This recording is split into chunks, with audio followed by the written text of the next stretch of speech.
Hello, everyone, and welcome to Book Chat. My name is Allison, and I'm an advisory librarian at Skokie Public Library. We're here with another episode of Book Chat where we talk about the books that we are loving, books that we have loved, and books that we are so excited to read. Joining us today are Amy and Terry. I'm going to get us started, though, by telling you about a book that I have just been loving recently. As you probably know, love books that show us perspectives of history that we don't often learn about, and this book, Amazon's Abolitionists and Activists by Chicago author Mikki Kendall and illustrated by A.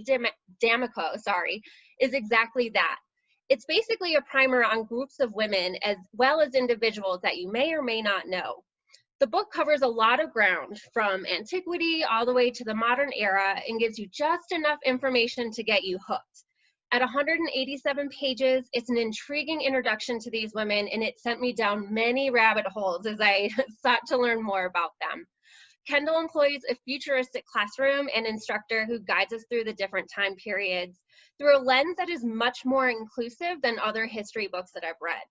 With the election of Kamala Harris to the office of the vice presidency, I think this is such a great book for this historic moment for all of us to learn more about the women who fought and persevered to get us here. So with that, I'm going to turn it over to Terry. Hi, everybody. My name's Terry Radoff, and I work in the Community Engagement Department, where I specialize in helping Skokie businesses. And the book I'm going to talk about is The Splendid and the Vile, a saga of Churchill family and Defiance during the Blitz by Erik Larson. You may remember Erik Larson because he wrote The Devil in the White City, which I think that just about everybody in Chicago has read by now. Anyway, this is the story of Winston Churchill's first year as prime minister during the first year of the war and the bombing of London. So it's really absorbing. It's a day-by-day report of what was happening in Britain every day for a year, May 1940 to 41, from the first day Churchill came to power. It's a great character study of Churchill and the people he relied upon.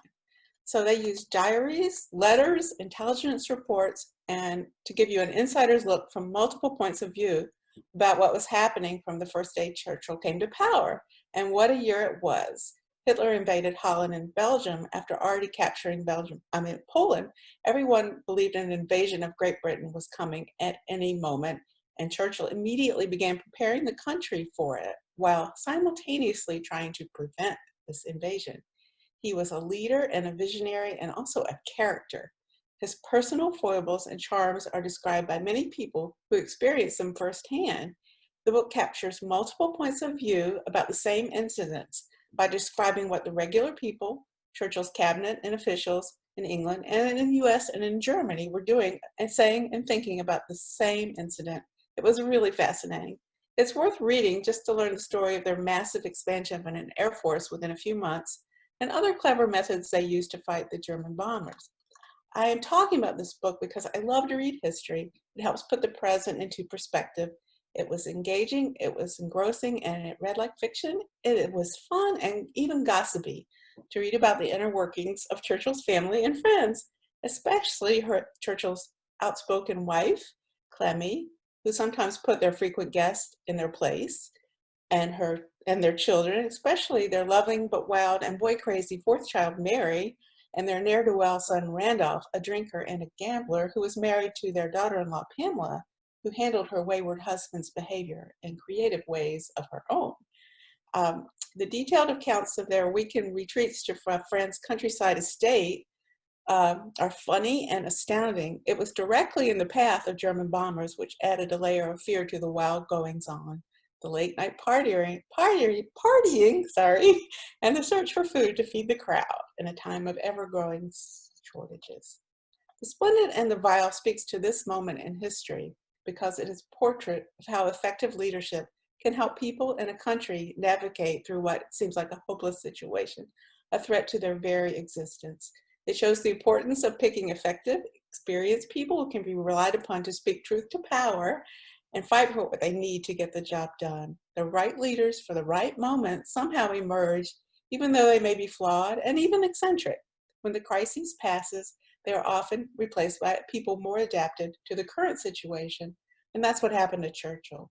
But mostly it shows that people can pick themselves up and cope with disaster after disaster. if they believe in their leadership and each other. This book has a message of hope, and it is a terrific portrait of a charismatic leader. And on to you, Amy. Hello, I'm Amy Holcomb, Experiential Learning Supervisor. At the library in normal times, I manage our learning spaces, the boombox, the lab, and our new studio. But in pandemic times, I'm cooking from my kitchen, doing other stuff, it's fine. Today, I'm talking about Migrations by Charlotte McConaghy. And as Allyson might know, I'm usually a surface level reader, and I also prefer nonfiction over fiction. So this was a recommendation by a friend, and I was like, sure, I'll take a break from reading about terrible real things and move to a little bit terrible future real things. So Franny Lynch is the main character. She's researching birds in Greenland and hopes to follow their migration pattern. So it's believed that this will be the last migration of these birds, and actually the UK version of this book is called The Last Migration, but it's because of climate change and species disruption. So the world is a little bit of a mess at the start of this book. And Franny is in Greenland hoping to board a fishing boat that will take her along the journey of the birds. So she alone can't, swim with the migration. She needs to be on a boat. That makes sense. And of course, this fishing boat is just like full of characters.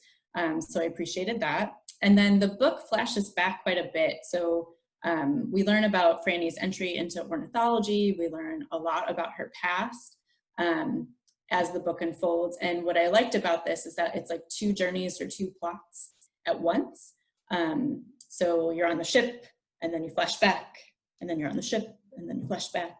And sometimes, like when authors do this, I have a really hard time following, especially when I'm listening. And in this case, I was listening. But each jump has like a very clear, like, this is where we are right now. So it made it a lot easier for me to follow. And it actually, like, the writing style kept me engaged because there was just enough suspense, just enough mystery, just enough of me piecing things together and being like, ooh, I bet this is the truth. But I had to know, so I kept going. And I really liked how this was a climate change dystopian mystery framed in isolation and wandering and forgiveness. And I was a little worried about the isolation part just because of we're basically in isolation right now to an extent. But it was a beautiful story. It was beautifully written, and it gave just a glimmer of hope that was palatable. So not like over the top, like, oh, and everything is unicorns and rainbows, but it was like, we're gonna get through this. So I really appreciated that. Thanks. I would also like to read about the migration of unicorns at some point, but that's probably a different book. Hi, I'm Becca. I'm the Supervisor of Advisory Services at Skokie Public Library.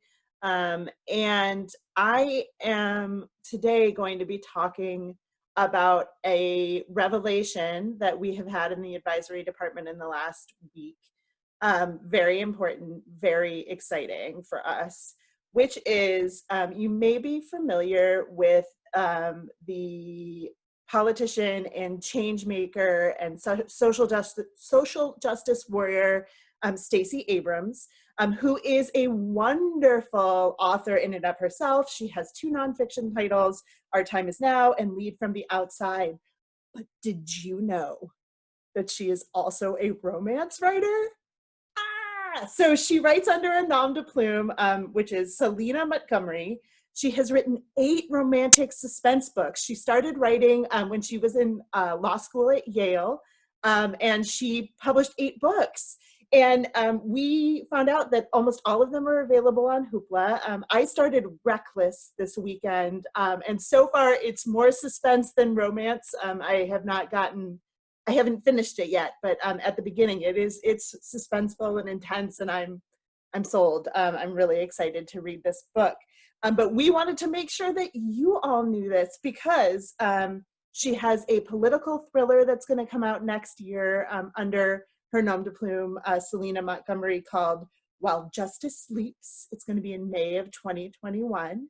Her book Never Tell is being developed into a television series that she's executive producing. So we are not only going to see Stacey Abrams at the forefront of a major political movement, but also in books and on the screen moving forward. So we were just so excited. We had no idea. And, you know, we like to think we have our finger on the pulse of what's going on in fiction, particularly in romance, because if any of you have been with us for a while, you know that Allyson and I are both romance lovers. So we were so excited. So go find her books, read her romance suspense titles. I know that we are all going to be doing that. So so make sure that you check those out. So we just wanted to make sure you guys were aware of that. So thank you for joining us today. As always, links to all of the books that we've discussed will be found below. If you need help accessing these titles or any of the 1,000 titles that we have available, please contact us at matchmanagers@skokielibrary.info. A very special thank you to both Terry and Amy for joining us today, and Allyson as well. It's always a delight. And so we would like you to please take care. We miss you, and we cannot wait to chat about books with you again soon. Bye-bye.